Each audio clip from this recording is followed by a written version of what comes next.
حضرت فرماتے تھے اگر مسلمان کا فرد بچہ عورت اگر اللہ کی توحید کو بیان نہیں کرے گا تو کائنات کا کوئی بھی نقشہ اس کے اللہ کے درمیان داخل کر دیا جائے گا. اس سے کہا جائے گا آؤ تم بھی ہمارے ساتھ آؤ، جس طرح ہم زمین سے غلہ لے کر زمین کا شکریہ ادا کر رہے ہیں تم بھی ہمارے ساتھ شامل ہو اور تم بھی کہو تم بھی زمین کا شکریہ ادا کرو. نہیں، ہم نہیں کریں گے، ہم نہیں کریں گے. کیوں؟ اللہ کرنے والے ہیں. ابراہیم علیہ السلام نے سب سے پہلے ان تمام کائناتی شکلوں کا انکار کیا کہ یہ ستارہ ہے، اس سے کچھ ہوتا ہو، یہ غائب ہوا کہ یہ چاند ہے، اس سے کچھ ہوتا ہو، یہ غائب ہوا کہ یہ سورج یہ بڑا ہے، اس سے کچھ ہوتا ہو. تمام شکلوں کا انکار کرتے کرتے جب ماں باپ اور نمرود تک بات پہنچی، اس لیے کہ باطل مقابلے پر آتا ہی جب ہے جب اللہ کی توحید بیان کی جاتی ہے. عجیب بات ہے، آپ اللہ کی توحید بیان کرنا چھوڑ دیں، غیر اغیار آپ کو دوست بنا لیں گے، غیر آپ کو دوست بنا لیں گے. یہ تو اللہ تعالیٰ نے محمد صلی اللہ علیہ وسلم کے بارے میں کہا ہے قرآن میں کہ اگر آپ نے ان کی بات تسلیم کر لی اور آپ نے توحید کا بیان کرنا چھوڑ دیا تو یہ آپ کو دوست بنا لیں گے. قرآن کہہ رہا جسے لَاتَّخَذُوكَ خَلِيلًا، یہ تو آپ کو دوست بنا لیں گے.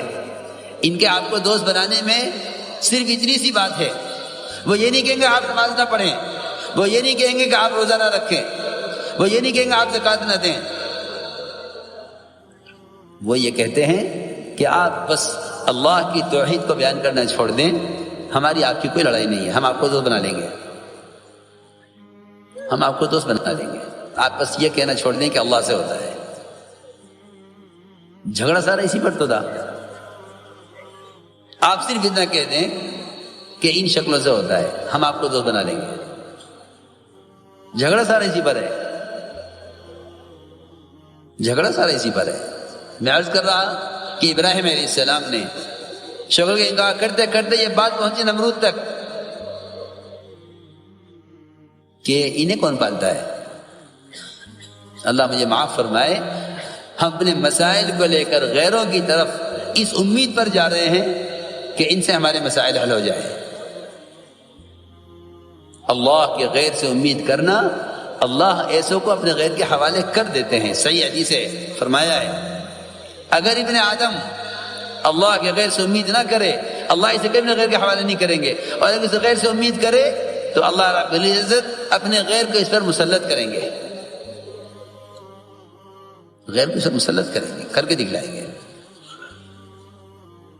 یہ ساری ذلت اور تسلط صرف اس لیے ہے کہ اللہ کی توحید کو بیان نہیں کرتے. اس کی توحید کا بیان نہ کرنا کائنات کے نظام کو اس کے غیر سے جوڑ دینا ہے. جب بات پہنچی نمرود تک کہ اچھا یہ ہمیں رزاق نہیں مانتے، ان کا کھانا بند کرو، انہیں ماننا پڑے گا، ان کا کھانا بند کرو، انہیں ماننا پڑے گا کہ ہم رزاق ہیں. ہم تو اللہ تعالیٰ کی قدرت کو، ہم اللہ تعالیٰ کی قدرت کو زمین سے غلہ اگنے کی شکل تک ہی سمجھیں، حالانکہ نہ یہ قدرت ہے اور نہ یہ قدرت کے تعارف کے لیے کافی ہے. نہ یہ قدرت ہے اور نہ یہ قدرت کے تعارف کے لیے کافی ہے، ہرگز نہیں. اس لیے کہ جب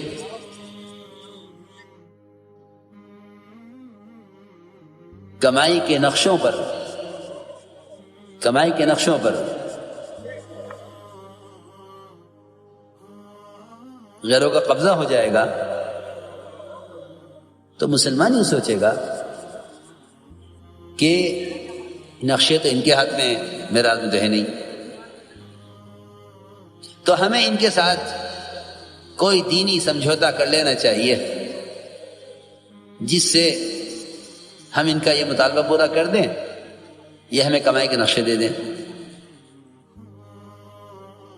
جب بھی تصور میں یہ بات آئے گی کہ اسباب معاش اللہ کے غیر کے ہاتھ میں ہیں، تو یقینی بات ہے کہ مسلمان کسی نہ کسی موقع پر اپنے دین کو چھوڑے گا اسباب معاش حاصل کرنے کے لیے۔ اس کی کھلی مثال ہے۔ میں کیا کروں؟ مجھے تو کمانا ہے کہ نہیں، یہ ملازمت حرام ہے۔ میں کیا کروں؟ مجھے تو کمانا ہے۔ یہ تجارت حرام ہے، میں کیا کروں؟ مجھے تو کمانا ہے۔ میں کیا کروں؟ اگر اسباب معاش ان کے ہاتھ میں ہیں جو حرام کے مکلف نہیں ہیں، میری بات توجہ سننا، اگر اسباب معاش ان کے ہاتھ میں جو حرام کے مکلف نہیں ہیں تو ہم یہ سوچ کر حرام اختیار کریں گے کہ اسباب معاش انہی کے قبضے میں ہیں، ان سے ہی ملیں گے۔ جب معاملہ تنگ ہوا ابراہیم علیہ السلام پر،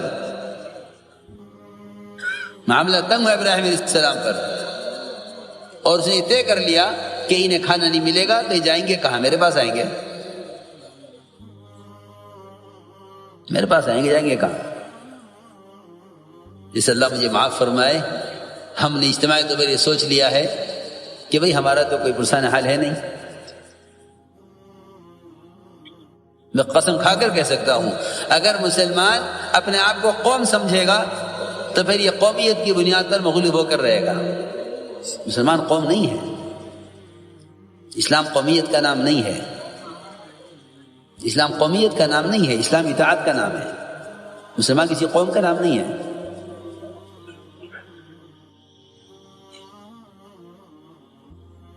تو جب میں عرض کرا تھا کہ عام طور سے لوگ یہ سمجھتے ہیں کہ زمین غلہ دے رہی ہے، اس کا تشکر بھی کرو، اور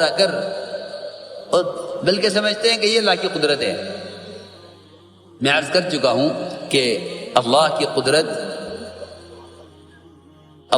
قدرت کے تعارف کے لیے بھی زمین سے غلے کا اگنا ناکافی ہے، اور یہ سمجھنا کہ یہ اس میں اللہ کی قدرت ہے، یہ تو ممکن ہی نہیں ہے۔ قدرت اللہ کی ذات میں ہے،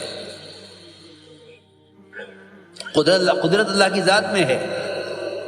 کائنات کے کسی نقشے میں قدرت نہیں ہے، سب قدرت سے بنے ہوئے ہیں۔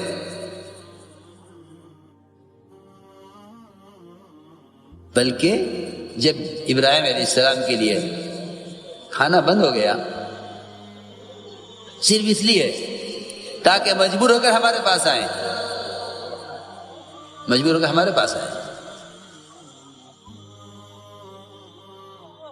اللہ کی شان، اللہ نے یہ دکھلایا کہ ان کے ہاتھ میں تو وہ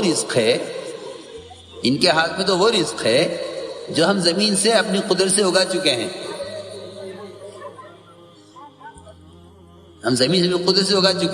ہماری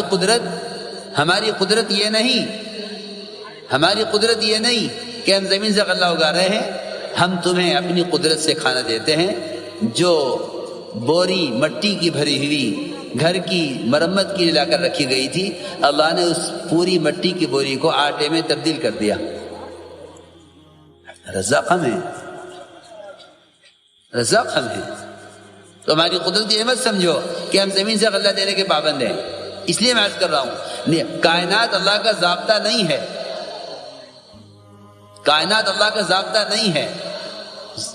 اللہ کا ضابطہ اللہ کا دین ہے۔